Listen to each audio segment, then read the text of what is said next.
welcome to Trinidad. Thank you. And to you, Ben, welcome to Trinidad. So if I can just briefly introduce you both. Ben Patterson is the director of the film Sweet Mickey, which played last night for its Caribbean premiere, a native of Ohio. Really from New York, but... Okay. Oh, you're from New York? Oh, okay. In 2008, you founded the New York City-based media production company, Onslaught Creative. You've produced segments for several concept documentaries and television movies, but this is your first feature-length documentary. Congratulations, it was great. Thank you so much. Yeah, we've had great feedback on it, actually. In many ways, Pras Michel needs no introduction, but for, I guess, some people born in 2000 and something, you might need a bit more. But Pras is the producer of this documentary. He rose to international superstardom as a member of the Fugees, stepped into the music scene with a hip-hop sound that moved with a Caribbean beat. As a solo artist, he is best known for writing and producing the hit Ghetto Superstar. He's the managing director of a private equity fund and one of the leading campaign fundraisers for the Barack Obama campaign. Congratulations, well done. Thank you. So we are going to open the floor to any questions that you may have of Pras and Ben, but I thought that I would start off with some of my own. So Ben, maybe I can start with you. Sure. Maybe you could tell us a bit about how you became involved with this project and what was it that convinced you that it was something worth doing? Well, very good question. So Pras and I both live in New York City, and I have at this point made my living doing commercials and working for brands and TV concerts, and so Pras and I met through a mutual contact, a watch company that I do video work for, and this was after the earthquake, and I had sort of been, following what was happening in Haiti and the devastation that happened in the earthquake in 2010. Had really no sense that I would ever become, someone that would sort of see that story, and be involved actually in Haiti, And Pras gave me a call and said that, he felt like the story of Haiti wasn't being told. That that there was sort of a bigger idea there that needed to be shown, and so he and I started talking, and he mentioned this candidate, this guy Michel Martelly. He wasn't a candidate yet. This guy that he was going to convince run for the presidency of Haiti, and so I Googled him, Michel Martelly, and all that came up at that time was YouTube videos of this guy Sweet Mickey, who was like performing in diapers and drag, and I called Pras and I said, I think I got the spelling wrong, because I don't think that I have the right guy, because he couldn't be serious, and in fact, Pras was serious, and I became completely fascinated by what it was that Pras saw in this guy to, get behind him and convince him to run for the presidency of, this country devastated by the earthquake and, all the problems there, and so, in that, we decided that we would make a film about whatever would happen in this campaign for the presidency, and so it just sort of rolled from there. Yeah, okay. Pras, what did you see in Ben that made, because this is actually in many ways, it's very lightweight on one level, or funny, I should say, but it's also really serious, and in many ways, it speaks a lot, with a lot of integrity, about Haiti and the people of Haiti, because we get so much else from the media. So for such an important project, what made you think that Ben was the right person to do it? Well, I mean, like you said, we met. My whole life always been about things just happening, I'm a firm believer in you put something out in the universe, it's going to conspire for you, as he was speaking, I thought about this. Ben, we met first, but I actually was supposed to work with a different director on this. And the director didn't come through. And that's how I know, like, things, whatever's meant to happen is going to happen, And it's been 5 years now between when we first had a conversation about doing something in Haiti. We didn't know you know, I wanted to do something. We didn't know what it was going to be, right? And so it just was the energy.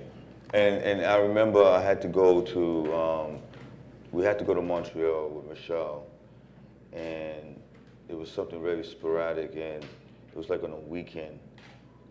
Needed a car, because I don't drive in the city, I drive in LA, and I needed a car, and I needed a cameraman. So he was working on this other project, but he didn't have to turn in his equipment till like that Monday or Tuesday.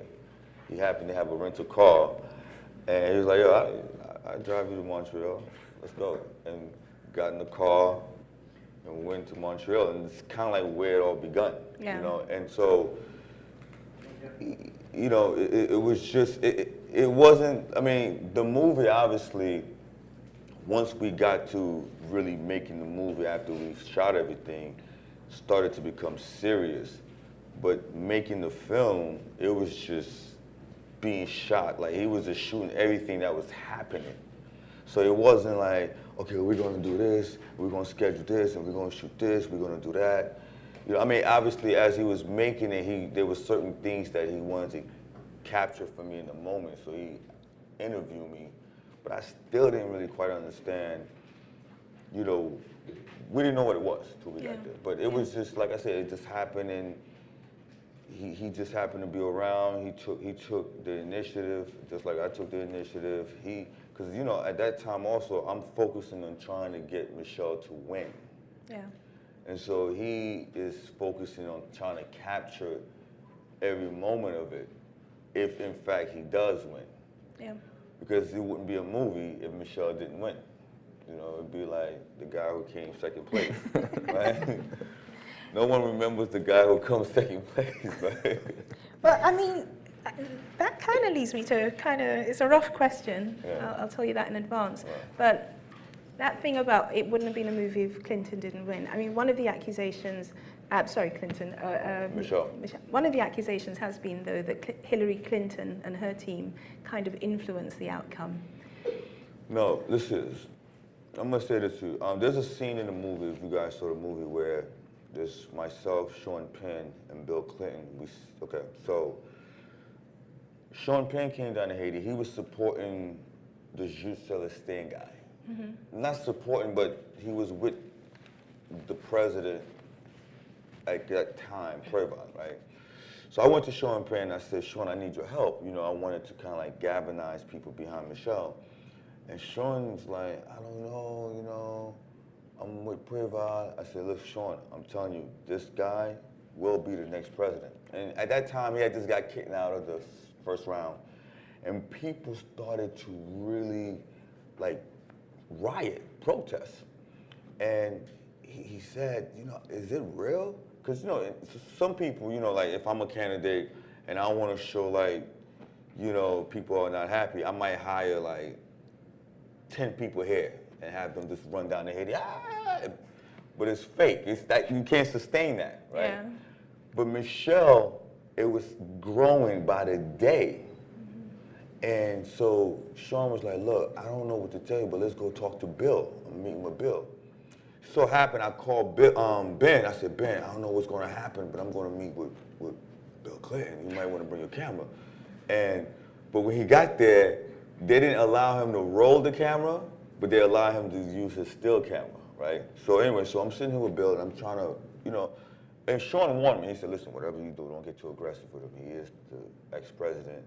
You know, just, you know, walk that line. So okay, I'm sitting there with Bill, and we're talking about third century religion. We're talking about Huckleberry, Mark Twain. Mark Twain, because there was a controversy that year about Mark Twain using the N-word in his book, and they were trying to erase it, right? So Bill asked me, what's my opinion on it? I said, I think they should keep it the way it is, because that reflected the time of how, you know, you can't erase history. Anyway, I said, but Bill, by the way, this is candidate. Is that what you said, Bill, or did you say Mr. Clinton or president? I'm just teasing you, go ahead. Actually, you know what? Actually, I said Mr. President. Okay, yeah, we call him Mr. President. So So I said, listen, I have a candidate, you know, Michel Martelly. He got kicked out of the first round. I don't know what you can do. I know I'm treading very lightly by saying this, but I know, you know, Secretary of State is your wife. You're not supposed to be talking about this, but you know, when you guys together, Pillow talk. pillow talking, can you mention Michel Martelly to her, you know? And so he was like, I've never heard of him. No. Right? And that told me basically, of course he heard of him, but yeah, he's the ex-president. How you not know the guy who got kicked out of him? CIA must have told him, right? But when he's saying he never heard of him, he meant like, that's not a formidable candidate. It means nothing to him. It's some clown who tried to make a run and got kicked out of the first round. Right. That's politically, that's the talk. But guess what? This is what I said to him. I said, Mr. President, with all due respect, I know these Haitians. If they want that guy, they will burn this country down if they don't get this guy. And I knew that because I knew how revered and how much people love, not Michel Martelly, the candidate, he's gonna come in, turn this country into a new developed country, but they love Sweet Mickey. And so the country was disenfranchised, and they felt like we tired of the status quo, and if he's a clown, this is the clown we want to represent us. The message the Haitians were trying to send was, you're going to respect our vote, like it or not. If you're going to call this a democracy, then you have to, don't tell me that because Sweet Mickey used to wear diapers, that he shouldn't be the leader. You can't tell us that. This is a democracy where we can vote for whoever we want to, and they wanted to be heard. And so that's what happened. So when you talk about all Hillary Clinton did as the Secretary of State, we all know this. This side of the world is all United States on the Western Hemisphere. So they want stability. Let me tell you something. You don't want Haiti to be disrupted because it affects the whole Caribbean, because these guys go crazy. So they just wanted to make sure, when she came in, she said, look, respect the vote. Respect the voters. Okay. That's all she wanted to say. So they can't influence, I mean, they can't tell, American cannot tell Haiti who should they elect as president. They tried that before. Right. They tried that in 2006. Why didn't he get into the next round then? If it was the voice of the people, why was he not in the next round? Because, great question.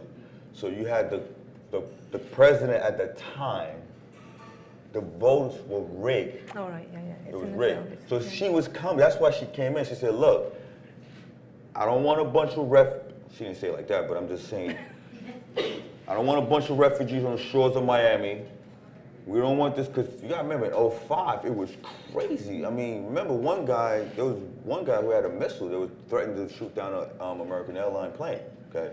So it was crazy in 2004, 2003. Remember they used to compare, I don't know if you remember, there was a time they were comparing Haiti to Iraq at that time. Because it was so violent going on down there, especially this place called Cité Soleil. That's like, it's like the ghetto, and it means the son of the city or whatever. But, so she came down and said, listen, there's been peace.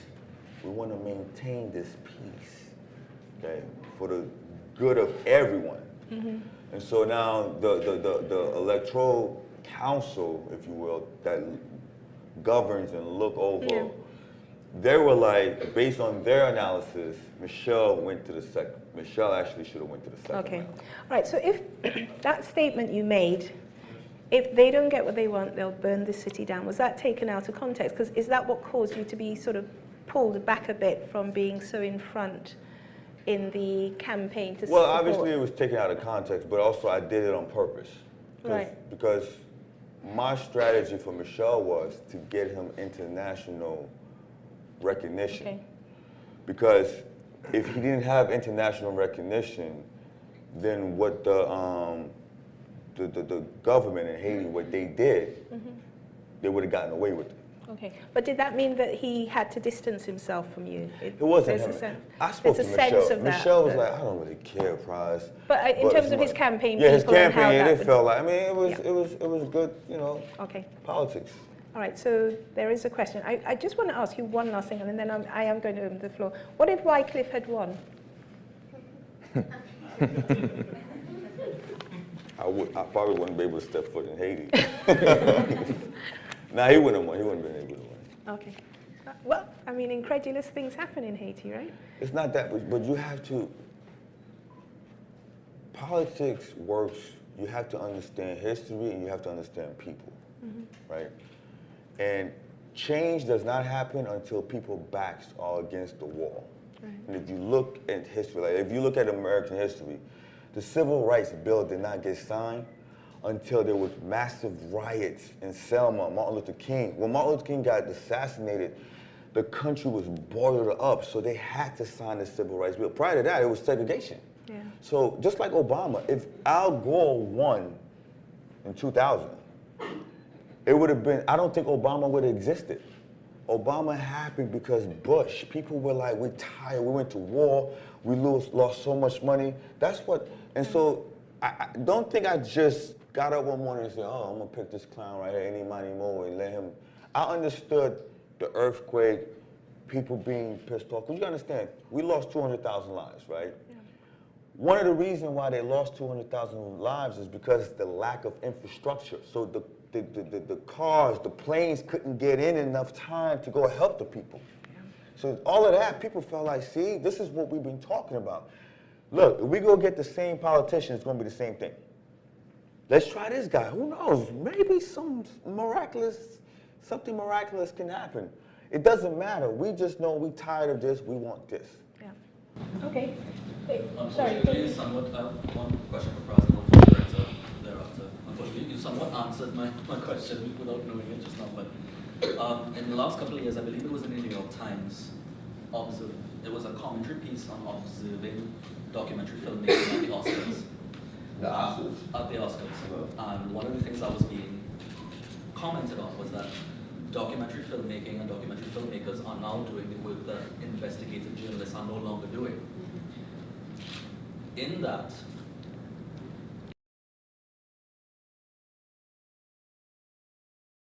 I have to make a movie, I have to do something about this. What was the one thing that finally pushed you?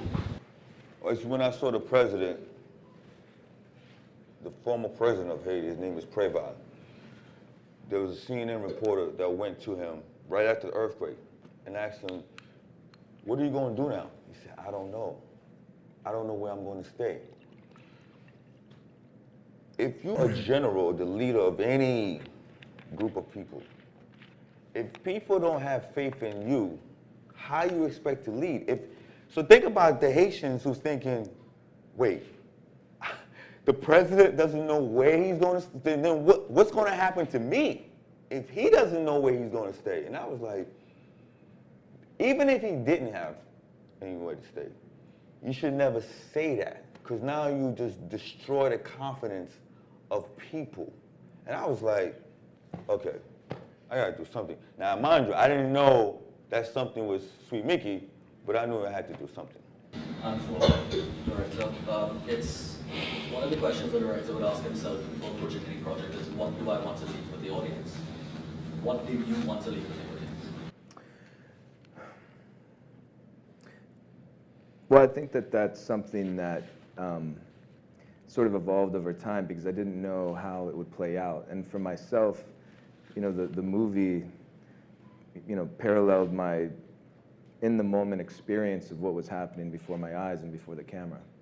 So, I mean, I think that my goal was to create a window into a world that wasn't really represented, into a process of, you know, of democracy and of campaigning, which people hadn't seen before. So I guess, you know, for me, I wanted to, you know, make an experience that anybody, wherever they were coming from, could look into, you know, the story and gain something and relate to something in their own life. But I also think that, you know, at the top level of this film, I mean, it's fun, it's funny, you know, it's kind of thrilling, but I also think that if you really think about it, there's a deeper meaning. Like Pras said, well, we didn't want that, we wanted, you know, the diaper man.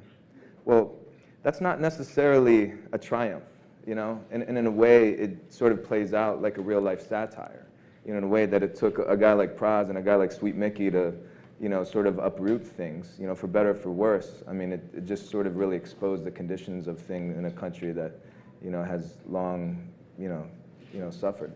How has this film changed you? On a personal level, I mean, I think that, you know, I mean, I've, you know, had the rare opportunity to sort of see into the sort of the depths of humanity, you know, in you know, incredible ways and in tragic ways. You know, as a filmmaker, you know, I've realized that the power of story can, you know, fill an auditorium and bring people together, you know, for moments that I think are meaningful and create connection and context for our own lives, and hopefully inform, you know, the good that we do in the future.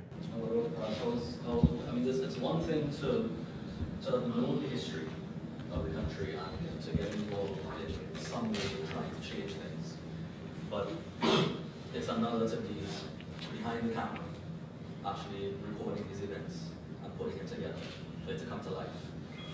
And the same question that comes to you: how has this changed you in doing an actual film, rather than just being someone on the ground knowing what's going on?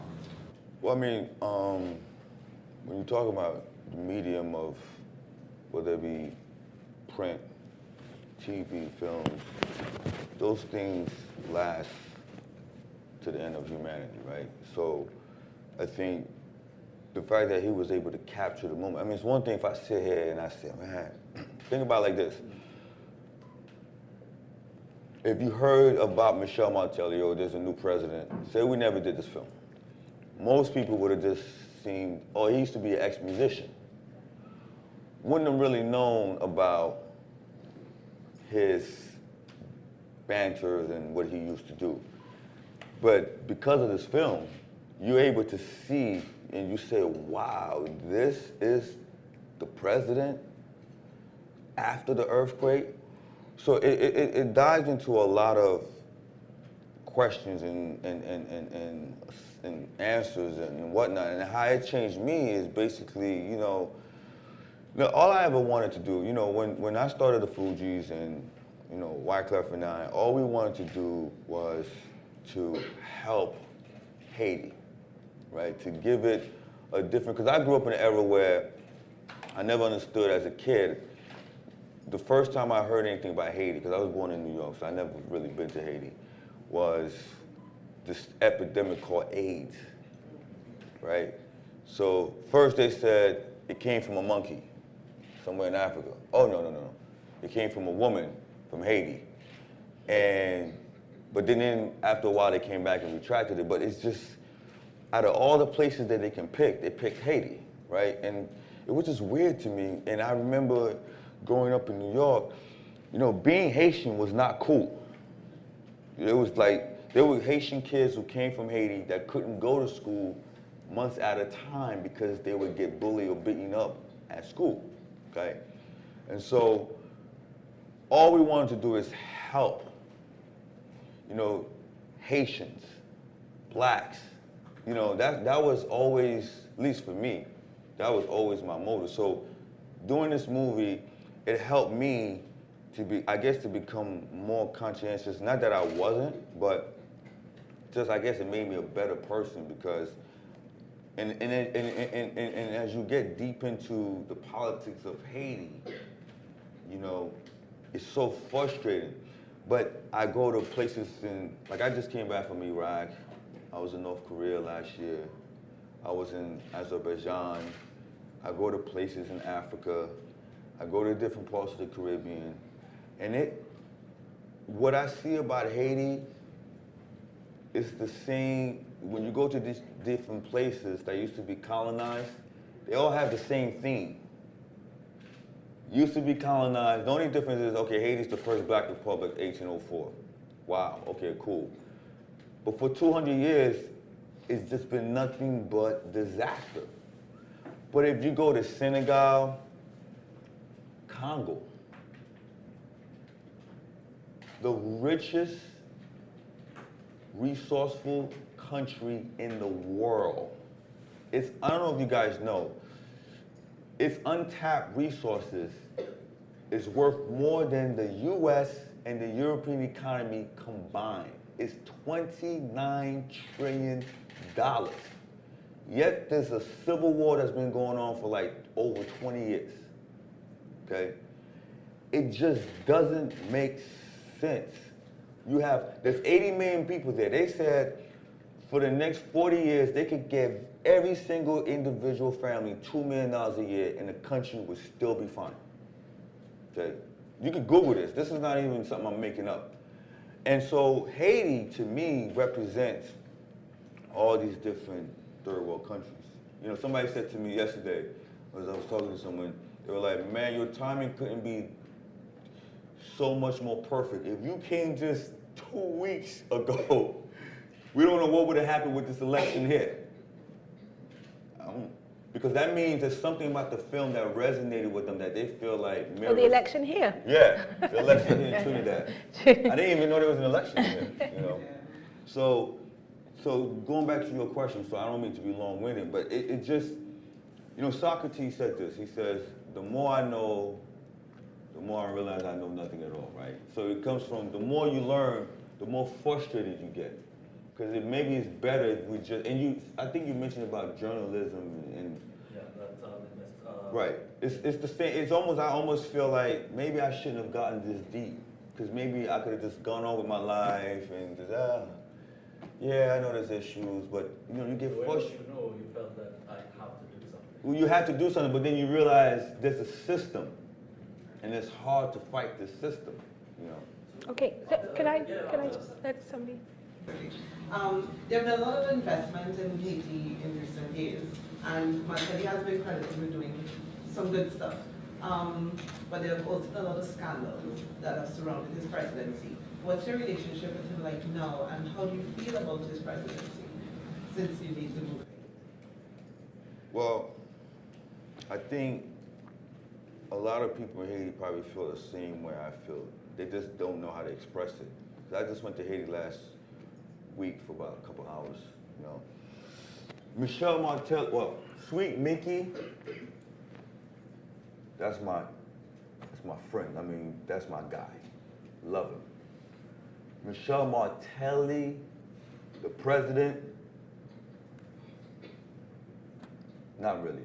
Because, and look, you don't have to be a political scientist to see what's happening, to see what happened, to say that he didn't do that good of a job, right? No, he wasn't Churchill. He wasn't Ivan the Terrible either. He's somewhere in the middle, leaning more closer to Ivan the Terrible, you know? But the reality is the reality.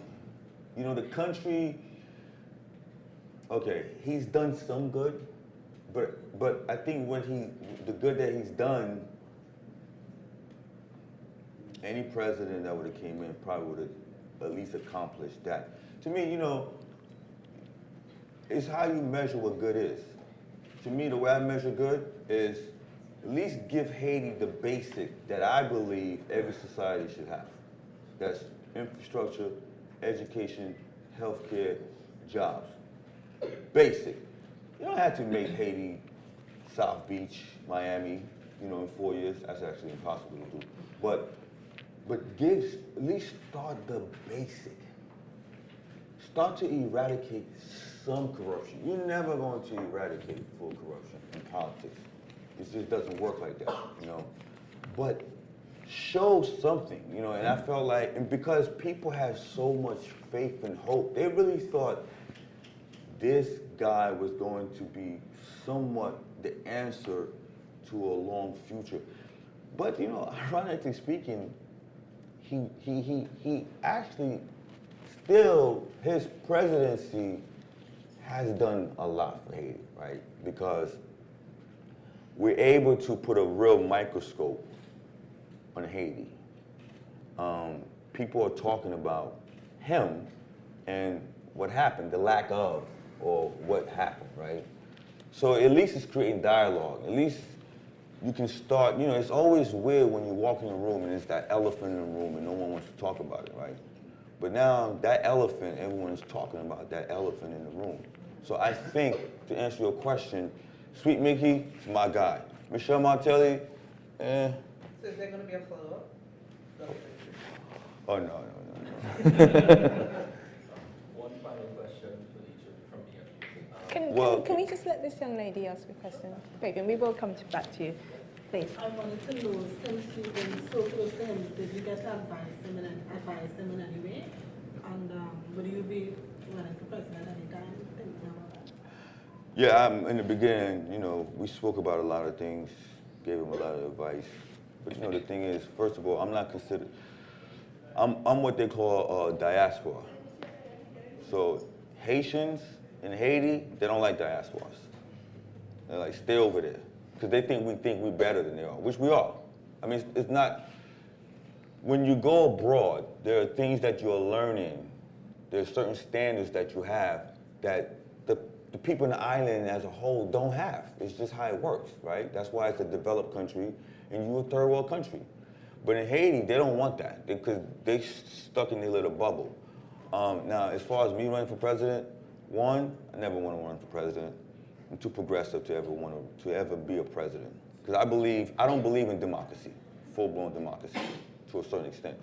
Sounds crazy coming from a black person, but I think certain countries are not ready for full-out democracy. Because the problem with democracy is you have to consider everyone's opinion, even the idiot, right? Because it's democracy, right? And look what happened to Iraq. We went in, America, and said, here, we're going to give you democracy. Failed state. Why? Because they weren't used to that. Sometimes you got to rule with an iron fist, and then you progressively let go, i.e. China. Dominican Republic, 35 years ago, when they started to come into, the president who came into power to make that change, he was what I call a progressive dictator. That's what Haiti, because them Haitians weren't used. A country for 150 years is used to occupation or dictatorship, and then all of a sudden you spring democracy on them? They don't know what that means. And plus, thirdly, I'm not a Haitian, so I couldn't run for president. Yeah. I think you had a question there. Yes. Yeah, go ahead. Yeah. Hi, Marilena. We both briefly met last night. She actually asked a question that I was going to ask. So now that that's over, and you've given your perspective of now the president of Haiti, does that make you feel a little disheartened with the work that you've put into the film? Do you project it differently? How do you feel now that the film is out, but people around the world, we're very aware of the politics currently going on in Haiti? No, everything, listen, if it didn't happen, I'm that guy who's always going to see a silver lining in anything, because there's always two sides to it. And so, yes, I'm disheartened by the fact that Haiti has not really fully progressed the way we would like it to progress in the terms of everyday lives. Like I said, education, healthcare, jobs. He hasn't created any jobs, Yeah, there's some investment that came in, but it's really minimal. It's not no real investment. We're not talking about hundreds of millions of dollars or billions of dollars of investment, okay? But still, if you ask me would I do it again, I would do it all over again because with this film, for example, we sent the picture. There was a picture we sent last night of the audience, at the screening last night. All of this, just so you understand, there's about roughly, depending on who you speak to, between 12 to 15 million Haitians in Haiti, right? 65% of them are 25 years and younger. So it's a very young population. When these kids see a around the world that we've been with this film, and they see audiences sitting here, sitting there, watching their story, their culture, their history, that inspires them. That makes them want to do even that much better. That's my philosophy.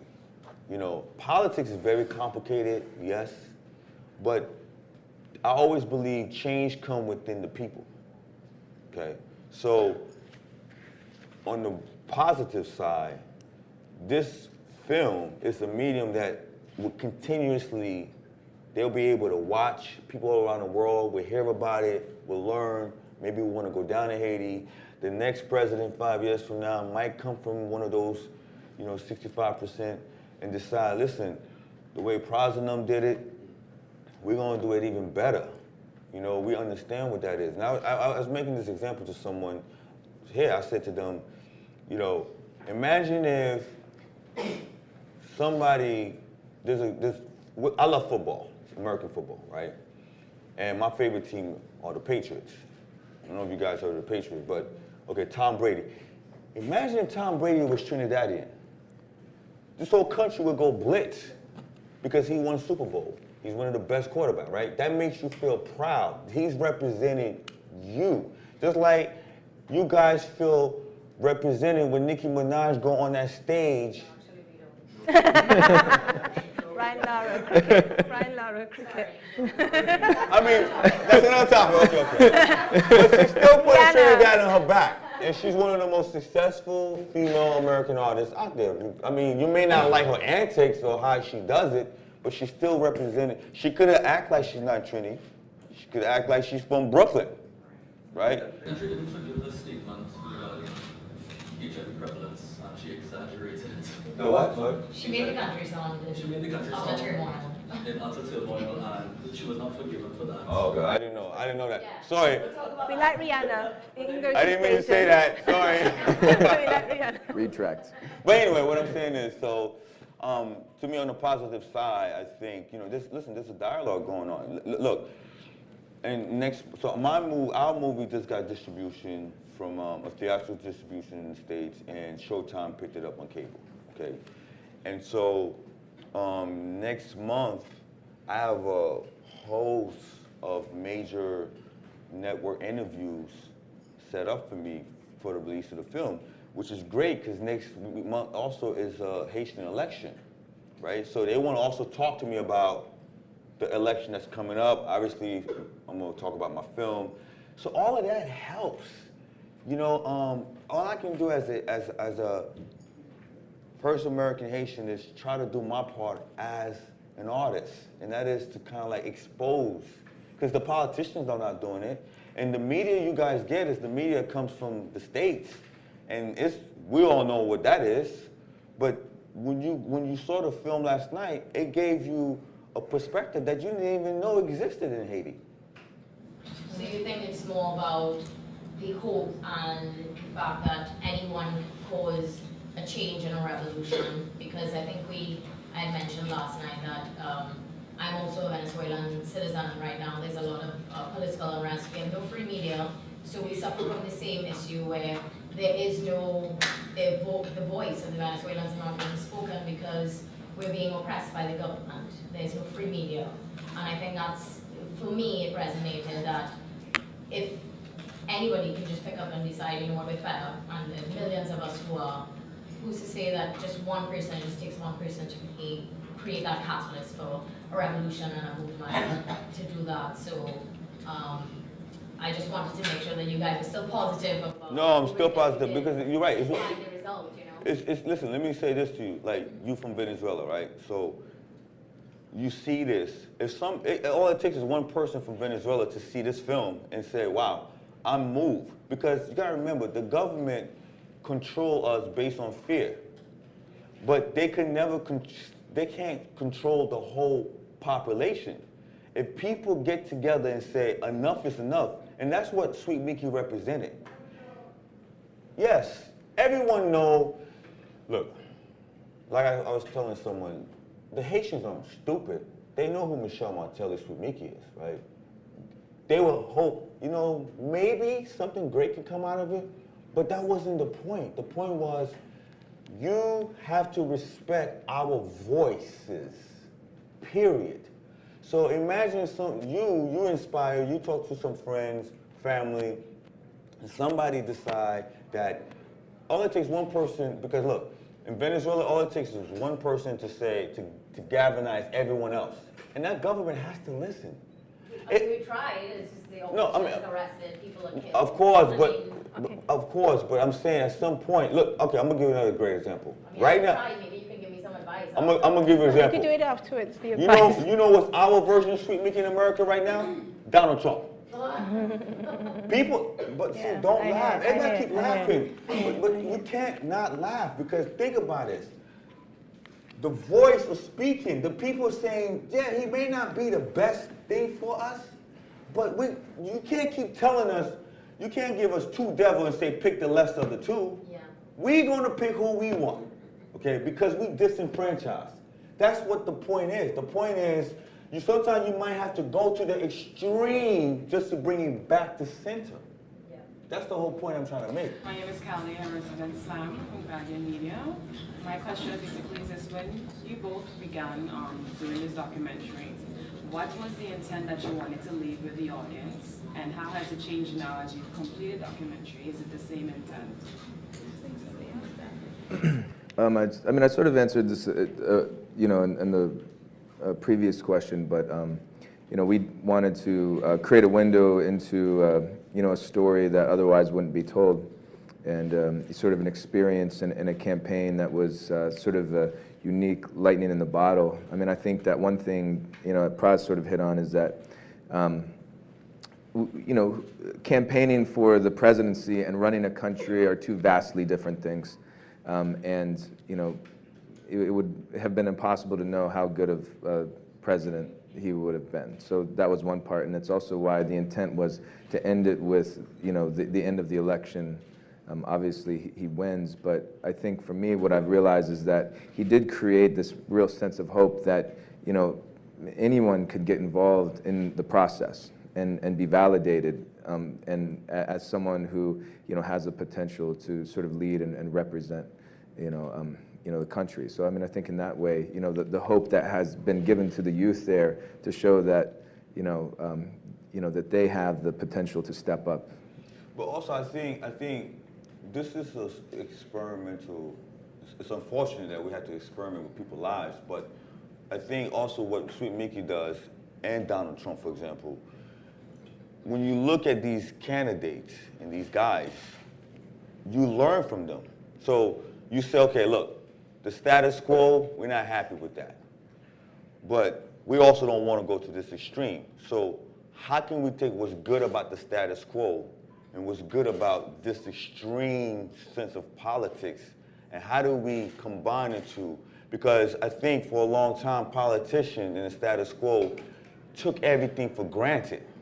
They figured people just gonna go where we tell them to go, right? So now they have to be more conscientious. They have to pay attention and say, okay, I gotta be a little bit more transparent, but still maintain a sense of civility, right?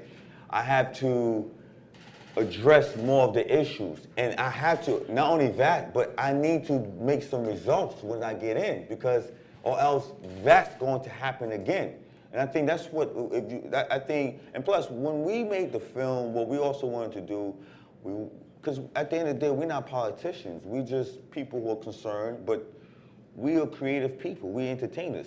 So I didn't want to make a movie where it's like you come out the movie and say, yeah, it was informative, but damn, this was hard on me. I need to go do something. At least here we're having a dialogue, you know, and we wanted to create something that anyone, you don't have to know about Haiti, you don't have to care about Haiti, but it's a story that's more of a human story, and that's what we wanted to create from this whole project. Okay, one more question.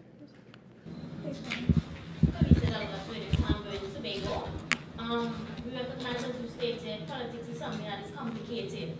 Persons could say giving back to Haiti through donations. Why did you decide, as it says here, to mobilize a presidential campaign, get involved in politics? Why didn't I get involved with the donation, you saying? Yeah, why didn't you decide? I don't believe, okay, I don't believe in charity organizations, per se. I think, first of all, they enable people. I think it's, the word charity, we live in a world where people are constantly redefining words, right? Like reality is no longer reality anymore, right? That's why they call reality TV, it's something else. Charity used to mean to help someone, right? Now charity business becoming the business of getting into charity. It's not the business of helping people, right? So when you think of these organizations, whether it be, you heard the scandal with American Red Cross, the scandal with the cancer research group or whatever, when they collect $1, only about a couple cents goes to the end user. So how is charities going? By the way, there's about 4,000 NGOs in Haiti. 4,000. Haiti should be Dubai right now with all those NGOs that's down in Haiti. Nothing. Yeah. So, actually, Chelsea Clinton said, I mean, that leaked email that she sent to her parents basically said that the NGOs in Haiti were, one, not doing anything, hadn't got a clue, were arrogant, and the Haitian people immediately after the earthquake were the ones organizing themselves, even the people in the camps, not the NGOs. Red Cross spent, what is it, $70 million building 6 homes? Yeah. What? 6, no. I don't care if it was 6 yachts. That still doesn't cost $60 million. Those were the homes for the displaced people. That's what they said. Do you want to ask your follow-up, ma'am? Oh, yeah, right.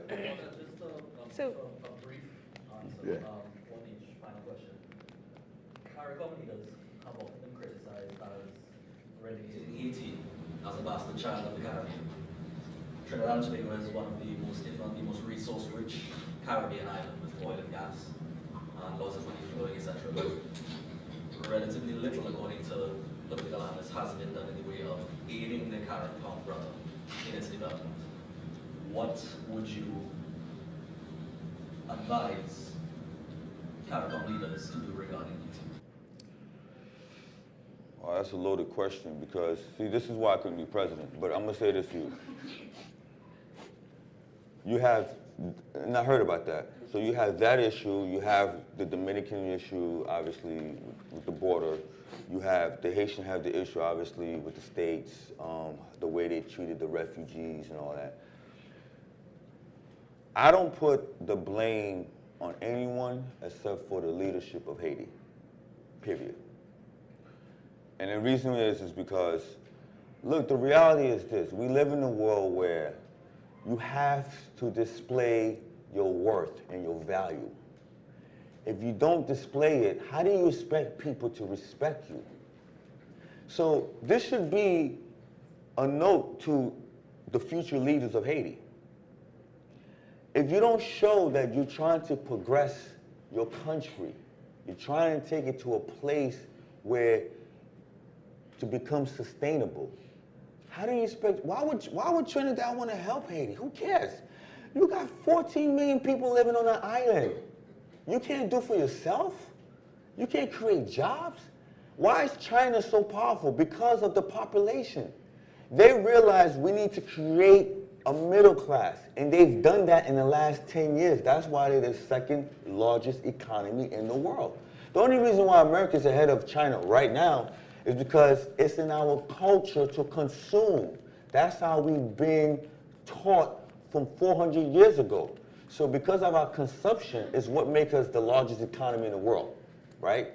But there's still 1.3 billion people in China to our 300 million, okay? So the leaders in Haiti should say, okay, there's nothing wrong. This is gonna sound bad what I'm about to say, but you wanna put some money in your pocket? I mean, you shouldn't at all, but we know that's not gonna stop, right? But at least grow the economy. Create jobs, sustainable jobs. Don't bring companies over to build your infrastructure and not hire any Haitians. When you look at the companies that they give contracts to, it's the Dominicans.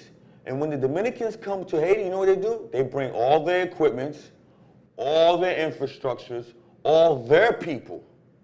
How is your country supposed to grow like that? You're supposed to say, listen, just like, you know what, when America gives aid, I love this, they give aid to different countries, right? They say, yeah, okay, we'll give Trinidad $1 billion. Oh, you got to bring Americans in here. We're not going to give you money in all, no, that's not how it works. China does the exact same thing. So why are the Haitians not doing that? So if they're not doing that, Trinidad's going to look at it, listen, them Haitians don't even care about themselves, so why would I care about them? That's my opinion. And the final short question for you is, Trinidad today, film specifically, is not really being taken as seriously as the industry would like by the government. One of the bigger incentives that Mr. Patterson then was speaking with me about this morning was the removal of duty and VAT for registered filmmakers and camera equipment, etc., so it would grow. What's your convincing argument to, let's say, the trade and industry minister to push film forward and take it seriously, that it can be a great return on investment? Want me to answer that for you? Let me try. Because I got an opinion on that, but go ahead. Do we have 15 minutes now? I think that, you know, I don't know. I mean, it's tough to say. I mean, it's hard to answer it because it's with two minds. You know, one, at the end of the day, you know, film is a business. You know, so you have to make stuff. You have to make content that ultimately sells, to put it at the most blunt way. At the same time, there's the value of enriching, you know, culture and in you know, telling stories which in some ways, you know, can trump economic you know, incentives. So I just think that you really have to find the balance. I mean, you know, in the U.S., you know, like in other European countries and actually around the world, I mean, there's actually a lot of help from the government to create films. Well, actually, we don't have much of that in the United States. It's actually driven purely by, you know, sort of, you know, capitalistic initiatives. You know, so I mean, I think in some ways it's yeah, it's taken a long time. So I don't know. But you know what I think? I'll say this to you. I think what Trinidad can do is, you guys are in a unique position. I mean, this is the 10-year anniversary of this festival, right? And we all know the big festivals, Cannes, Toronto, Sundance, and whatnot. But I think everything is just based about economics, especially when you talk about government, right? I think what's going to make Trinidad Festival be taken seriously by the government is when it grows, meaning like this. So right now you probably have, I don't know, let's say 20,000 people that come here for the festival, 30, I don't know what the number are, but if it grows in the next 5 years from that to say 150,000 people, where now they're forced to build more hotels, you have more tourism coming in because of the festival. Now, how do you get to that point? Well, it's going to be based on the films that come out of here that have a success story. Like, for example, if you have a film that comes out of here that goes off to get nominated for an Oscar or even win an Oscar, it takes your festival to a whole different, because you can say it was premiered here.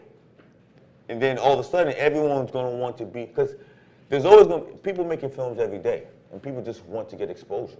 And so it could be that one film, Sundance, same way, Slam Dance, LA Film Festival. LA Film Festival, by the way, you probably, I don't know if you heard of it, but in the last 3 years, in the last 5 years, 2 of the documentaries that came out of there that were premiered went off to win an Oscar, 20 Feet from Stardom and Searching for Sugar Man, right?